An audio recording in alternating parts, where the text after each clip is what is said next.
Hey everybody, Hi Lord Tamberlane, giving you a close-up of our latest Obscurity in miniature.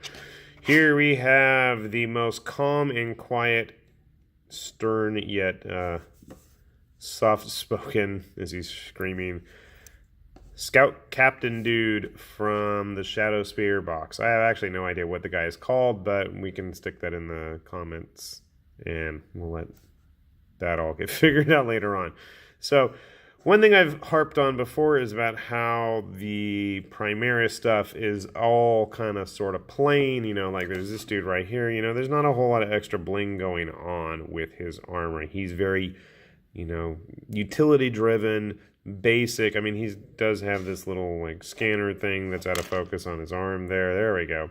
And that's about his only real accoutrement. So, then we have this guy, and we've got, the fancy cords. We've got the little lockbox things. We've got cords over here. We've got just all kinds of junk hanging off in the fancy shoulder pads. And I don't know what's going on with that trigger thing here that doesn't want to stay in focus. I mean, this guy's got a lot of good stuff going on with him. And honestly, that's kind of why I like it.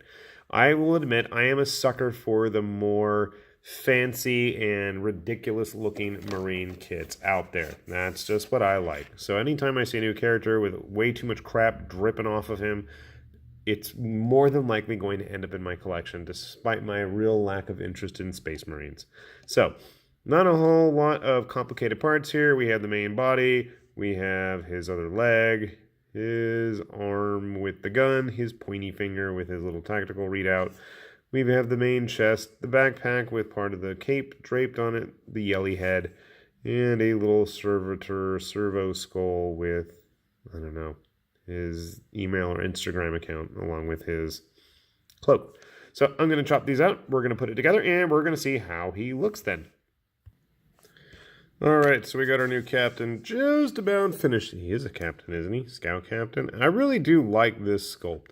I know there's been a lot of, memes and harping on him about how kind of ridiculous he is, but that's kind of the appeal to me. So obviously I haven't glued on his backpack because that cape, cloak, whatever, is going to be a real hassle if I want to paint anything underneath his stuff there. I mean, it obviously is.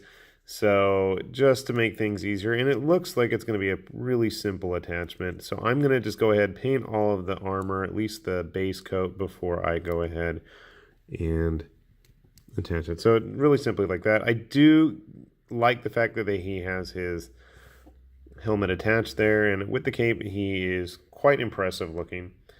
He is on a 40mm base, just in case you're wondering. And he does seem a little bit thicker and more impressive than his regular Primaris compatriot. I do have the lieutenant from the box set hanging out here too. You can see they're both kind of big. And that's something I think that I've really liked, and I know that's going to be a bit of a heretical comment, but I really do appreciate the fact that the Marines are starting to get big, because that's how they should have looked. And I mean, look, that's kind of my impression of what a Marine should have been looking like from the get-go. Head and shoulders above a average, impressive looking normal human. I mean, even just the regular Marines kind of squat compared to this dude.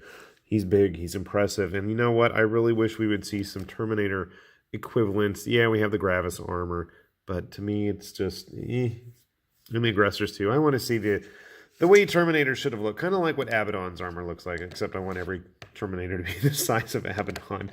That's probably not the wisest decision, but that's why I'm not in charge of the company. So this dude is more than likely going to get a release on his own eventually. He was, after all, on his own individual sprue. He wasn't in the big hubbub pile of all of the other new Marines in their Phobos gear that I can't remember the name of, but I'll put in the comments eventually because I'll cheat and look on the internet. But I'm happy because I got him for a really reasonable price, because that's right, I went to a third-party seller. Shame on me, but I have no need for a big Shadowspear box. I just wanted a couple of the interesting-looking characters and most of the Chaos dudes. So, with that said, I am going to send him on his way because he deserves to get painted so he can scream at his unit silently, I guess. I don't know. I'm more than likely going to use this guy in Kill Team, and he's just going to look cool on my shelf as it is. So, with that said, this is High Lord Tamberlane with Obscurities and Miniatures saying thanks for watching. Check out some of our other videos because I'm just going to keep plugging away. Whether you guys watch them or not, it would be kind of nice because then it makes me feel like I'm not wasting my time here. And I shall say my farewells. Bye-bye.